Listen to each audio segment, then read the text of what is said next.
வணக்கம் நண்பர்களே, welcome to our channel. இன்றைக்கி இந்த வீடியோவில் நாம் என்ன பார்க்க போகிறோம்னா, நம்ம சப்ஸ்கிரைபர் ஒருத்தர் இப்போ ஒரு சேவல் விற்பனைக்கு எடுத்துகிட்டு போகிறோன்னா எப்படி அதுக்கு விலை நிர்ணயம் பண்ணுறது அப்படிங்கிறத பற்றி கேட்டிருந்தாரு. அதை பற்றி இந்த வீடியோவில் பார்ப்போம். வாங்க வீடியோக்குள்ளே போகலாம். இப்போது ஒரு சேவல் நீங்கள் விலை நிர்ணயம் பண்ணுறீங்கன்னா ஃபஸ்ட்டு நீங்கள் பார்க்க வேண்டியது அந்த சேவலோட ஹைட்டு. நல்ல ஹைட்டு, கரெக்டான காலேத்தம், கரெக்டான கழுத்தேத்தம், வெயிட்டும் அளவான வெயிட்டு 4.5 கிலோ இல்லை ஒரு 4 கிலோ 4.5 கிலோ அந்த ரேஞ்சில் இருக்குன்னா அதுக்கடுத்து நீங்கள் விலை நிர்ணயம் பண்ணுறதுக்கு அதோட சண்டையை பார்க்கணும். இப்போ சண்டையை பார்க்குறீங்க, சண்டையை பார்த்திங்கன்னா ஒரு வயிறு மட்டம் இல்லை ஒரு நெஞ்சு மட்டம் பறக்குதுன்னா நல்ல சண்டை இருக்குது. அதாவது மார்க்கெட்டில் விற்கிறதுக்கான சண்டை உங்கள்கிட்ட இருக்குது. இப்போது இந்த சண்டையை விட்டுட்டு நாம் வெறும் இந்த உடல் எடை, இந்த உடல் வாகு, இந்த லட்சணத்துக்கு நம்ம என்ன ரேட் ஃபிக்ஸ் பண்ணலான்னா, இப்போ 4.5 கிலோ சேவல் இருக்குது, நல்ல கரெக்டான கால் ஏற்றம், கரெக்டான கழுத்து ஏற்றம், நல்ல நிறம்னு வைங்களேன். இப்போ ஒரு மயில் நிறம் இல்லை செங்கருப்பு நிறம்னே எடுத்துப்போம். இப்போ அப்படி இருந்துச்சுன்னா அந்த உடல் வாகு லட்சணம் நிறத்துக்கே ஒரு 2,500 பேசலாம். இது கறி ரேட்டு வரும். இந்த 2,500ங்கிறது கறி ரேட் கணக்கு தான் வரும். அதுக்கடுத்து பார்த்திங்கன்னா சேவலோட சண்டை. இப்போ சேவல் ஒரு நெஞ்சு மட்டும் பறக்குதுன்னா நீங்கள் கேரண்டி இன்னொரு 2,500 சேர்த்து சொல்லலாம். இப்போ சேவலோட விலை ஒரு 5 ரூபா வந்துடும். இப்போ நெஞ்சு மட்டும் பறக்கல நம்மளுது ஒரு வயிறு மட்டும் தான் பறக்குது, ஆனால் மறுப்பு நல்லா அடிக்குதுன்னா நீங்கள் 2,500 ஏற்ற முடியாது. நீங்கள் மொத்தமாகவே சேர்த்து ஒரு 4,000 ரூபாய்க்கு பேசலாம். ஏன்னா வயிறு மட்டும் பறக்கிறது நம்ம அந்த ரேட்டுக்கு தான் கொடுக்க முடியும். அது வேறு ஏதாவது ஸ்பெஷலாக பண்ணால் வேணால் நம்ம ரேட் ஏற்றலாம். இல்லை என்ன இடுப்பு மட்டும்தான் பறக்குது, ஆனால் மறுப்பு நான் ஸ்டாப்பாக அடிக்குதுனாலுமே நீங்கள் 4,000 ரூபாய்க்கு கம்மியாக கொடுக்க தேவையில்லை. நீங்கள் 4,000 ரூபா 4,500 உங்கள் டிமாண்டை பொறுத்து, கஸ்டமரோட டிமாண்டை பொறுத்து நீங்கள் ரேட்டை கொஞ்சம் வச்சு கூட விற்கலாம். இதுக்கடுத்து பார்த்தீங்கன்னா சேவல் நல்ல நிறமாக இருந்துச்சுனாலும் உங்களுக்கு ரேட் ஏச்சு போகும். கிடைக்காத நேரங்கள் சிலது இருக்குது, ரொம்ப ரேரான நேரங்கள், அந்த மாதிரி நேரங்கள் இருந்தாலும் உங்களுக்கு ரேட் வச்சு விற்கலாம். இப்போ உதாரணத்துக்கு நம்ம டை பிளாக் எடுத்துக்கோங்க, அது அவ்வளோ சீக்கிரம் கிடைக்காது, அது நீங்கள் ரேட் வச்சு விற்கலாம். அதுக்கடுத்து பார்த்திங்கன்னா நம்ம பொன்றம் கலரில் நிறைய கலர் இருக்குது. கருட பொன்றம், மிளகா பொன்றம், அந்த மிளகா பொன்றம்லாம் கொஞ்சம் கிடைக்காது, அவ்வளோ சீக்கிரம் கிடைக்காது. ஸோ நீங்கள் இந்த மாதிரி கலர்லாம் பார்த்திங்கன்னா கொஞ்சம் ரேட் வச்சு விற்கலாம். இப்போது அது மிளகா பொன்றம் கலரில் இருக்குது, 4.5 கிலோ வெயிட்டு, கரெக்டான காலேத்தம் கழுத்தேத்தம், சண்டே ஒரு நெஞ்சு மட்டும் பறக்குதுன்னா கேரண்டி அந்த கோழி நீங்கள் மினிமம் 8 ரூபாய்க்கு கொடுக்கலாம். 8 ரூபாய்க்கு கம்மியாக அந்த கோழி கொடுக்க முடியாது. ஏன்னா அதுக்கு அந்தளவுக்கு குவாலிட்டி அது இருக்குது.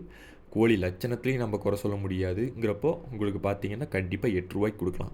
இப்போ இதுக்கடுத்து இப்போ இந்த மாதிரி நான் விற்றுட்டு வர எப்படி நான் இந்த மற்றவங்க மற்ற கட்டுத்தர மாதிரி ரேட்டு வச்சு விற்கிறதுன்னா, ஃபஸ்ட்டு ஃபேக்டர் பார்த்திங்கன்னா பெரிய கட்டுத்தரில் ஏன் ரேட்டு வச்சு விற்கிறாங்கன்னா அவங்க பிராண்டிங் பண்ணிட்டாங்க. இங்கே பிராண்டிங் தான் மெயினு. நம்ம எந்தளவு நம்மளை பிராண்டிங் பண்ணிக்கிறோமோ அந்தளவு நம்ம பட்டா ரேட்டு வச்சு விற்க முடியும். இப்போ நானே ஃபஸ்ட்டு இந்த ஃபீல்டில் கோழி விற்கும் போது கறி ரேட்டுக்கு தான் கொடுத்துக்கிட்டு இருந்தேன், ரெடி கண்டிஷன் சேவலே. பட் போக போக நான் இந்த இன்ஸ்டாகிராமு, ஃபேஸ்புக்கில் குரூப்பு, இன்ஸ்டாகிராமில் பேஜ் இந்த மாதிரி ஆரம்பித்து என்னோடய லைனேஜை நான் பிராண்டிங் பண்ணேன். எனக்கு கஸ்டமர் நிறைய பேர் கிடச்சாங்க. அந்த கஸ்டமர் வாங்கிட்டு போய் அங்கே என் சேவல் நான் சொன்ன மாதிரி ரிசல்ட்டு காமிச்சதுனால அவங்க ரிப்பீட்டடாக ஃபோன் பண்ணி அந்த கஸ்டமரே என்கிட்ட வாங்க ஆரம்பித்தாங்க. அவங்க 4-5 பேர்த்துக்கிட்ட சொல்லும் போது அப்படியே நம்ம நேம் ஸ்ப்ரெட் ஆச்சுன்னு வைங்களேன். அதில் என் லைனேஜ் ரிசல்ட் கொடுக்குதுங்கிறப்போ இப்போ என்னோடய பட்டாவே குறைஞ்சபட்சம் 4 ரூபாய்க்கு எடுத்துப்பாங்க. முகையாத பட்டா, அரைமுகச்சல் பட்டாவே 4 ரூபாய்க்கு என்னால் கொடுக்க முடியும். 2,500க்கு ரெடி கண்டிஷன் கொடுத்ததுலேருந்து இப்போ என்னால் பட்டாவே 4 ரூபாய்க்கு கொடுக்க முடியுதுன்னா இதுக்கு காரணம் பிராண்டிங் தான். இப்போ என்னதெல்லாம் கம்மி, இப்போ என் பட்டா நான் 4 ரூபாய்க்கு அரைமுகச்சல் பட்டா கொடுக்குறேன்னு வைங்களேன், என் பட்டாவே இன்னொரு பெரிய கட்டுத்தரையில் நான் கொண்டு போய் கொடுத்து அவங்கள விற்க சொன்னு வைங்களேன், அவங்க அதே பட்டாவை 6 ரூபாய் 7 ரூபாய்க்கு விற்பாங்க. ஏன்னா பிராண்டிங் தான் இங்கே மெயின். நீங்கள் ஃபஸ்ட்டு இந்த மாதிரி லைனேஜு, கலரு, நிறம் இதெல்லாம் ஃபோக்கஸ் பண்ணி மார்க்கெட்டில் ஒரு 2 வருஷம் 3 வருஷம் சஸ்டெயினபிளாக அப்படியே கிராஜுவலாக சேல்ஸ் பண்ணிக்கிட்டே வரீங்கன்னு வைங்க. ரெகுலராக சேல்ஸ் பண்ணிட்டு வர உங்களுக்கு ஒரு நேம் கிடைக்கும். ஸோ நேம் கிடைச்சதுக்கப்புறம் நீங்கள் ஒரு பிராண்டிங், உங்கள் லைனேஜ் பிராண்டிங் பண்ணிட்டீங்கன்னா அதுக்கப்புறம் பார்த்தீங்கன்னா நீங்கள் ஈஸியாக ரேட் வச்சு விற்கலாம். ஆனால் இது எதில் இது வாய்ப்பு இல்லாமல் போகும்னா, நீங்கள் ஒரு வியாபாரியாக இருக்கீங்கன்னா இது கொஞ்சம் வாய்ப்பு கம்மி தான். ஏன்னா நீங்கள் பட்டா சேவல்லாம் வாங்கி விற்கிற மாதிரி இருக்கும். உங்கள் ஓன் லைனேஜ் நீங்கள் விற்க முடியாது. ஸோ அது ஒரு பிரச்சனையாக இருக்கும். இப்போ நீங்கள் வியாபாரியாக இருக்கீங்க, என்ன பண்ணலான்னா நீங்கள் நல்ல பட்டா உற்பத்தி பண்ணுற கட்டுத்தரையில் கான்டாக்ட் மெயின்டைன் பண்ணி அவங்ககிட்ட நல்ல பட்டாவாக வாங்கி விற்றீங்கன்னா நீங்கள் பிராண்டிங் பண்ணலாம். ஆனால் எனக்கு தெரிஞ்ச வியாபாரியாக இருந்து பிராண்டிங் பண்ண முடியாது. நீங்கள் சொந்தமாக உற்பத்தி பண்ணி விற்கிறீங்கன்னா மட்டும்தான் பிராண்டிங் பண்ண முடியும். இப்போ நீங்கள் இந்த மாதிரி பண்ணிட்டே வரீங்கன்னா கண்டிப்பாக சீக்கிரம் உங்களுதும் பிராண்டிங் ஆகிடும். பிராண்டிங் ஆகிருச்சுன்னா நீங்கள் வைக்கிற ரேட்டு தான் வைங்களேன், உங்கள் கஸ்டமர் நீங்கள் என்ன ரேட்டு சொன்னாலும் எடுப்பாங்கங்கிற நிலமை வந்துடும். ஸோ முடிஞ்சளவு இந்த இன்ஸ்டாகிராம், ஃபேஸ்புக் இதெல்லாம் போஸ்ட் போடுங்க, அக்கௌண்ட் க்ரியேட் பண்ணி அதில் உங்கள் லைனேஜை ஷோ பண்ணுங்கள். அந்த மாதிரிலாம் பண்ணதுக்கப்புறம் உங்களுக்கு நல்ல ரீச் கிடைக்கும்னு வைங்களேன். அது வந்து முக்கியமாக ட்ரான்ஸ்போர்ட் பண்ணி சேல்ஸ் பண்ணுங்கள். லோக்கலில் கோழி கொடுக்காதீங்க. லோக்கலில் கோழி கொடுக்கறது வந்து அந்தளவு நீங்கள் காசு பார்க்க முடியாது. ட்ரான்ஸ்போர்ட்னால் நான் சொன்ன தமிழ்நாட்டுக்குள்ளேயே ட்ரான்ஸ்போர்ட் பண்ணுங்கள். அதுக்கப்புறம் உங்களுக்கு மற்ற ஸ்டேட்டுக்கு அனுப்ப முடியும்னாலும் அனுப்புங்க. மற்ற ஸ்டேட்டுக்கு அனுப்புனா இன்னும் காசு அதிகமாக வரும். நான் வந்து இப்போதைக்கு தமிழ்நாடு பார்ட்டிக்கு தான் அனுப்புகிறேன். என்னால் மற்ற ஸ்டேட்டுக்கு அனுப்ப முடியும், ஆனால் நான் வந்து அனுப்புறதில்ல. ஏன்னா அதுக்கு எனக்கு டைம் பத்துறதில்ல. இங்கே இருக்க கஸ்டமரே வந்து ரெகுலராக பட்டா எடுத்துக்கிறனால எனக்கு வெளியே கொடுக்குறதுக்கு பட்டா வரதில்லை. அதனால் நான் இங்கே கொடுக்குறேன். ஆனால் நீங்கள் முடிஞ்சளவு நார்த் இந்தியாவுக்கு கொடுத்தீங்கன்னா உங்களுக்கு இன்னும் காசு அதிகமாக வரும். நீங்களும் ஓரளவு லாபம் பார்க்கலான்னு வைங்களேன். ஃபேக்ட்ரு கோழி லட்சணம் நல்ல லைனேஜாக இருக்கணும் சண்டை நிர்ணயம் பண்ணுறதுக்கு. நெக்ஸ்ட்டு நீங்கள் வந்து பிராண்டிங் பண்ணுறதில் தான் உங்களோட மார்க்கெட்டே இருக்குது.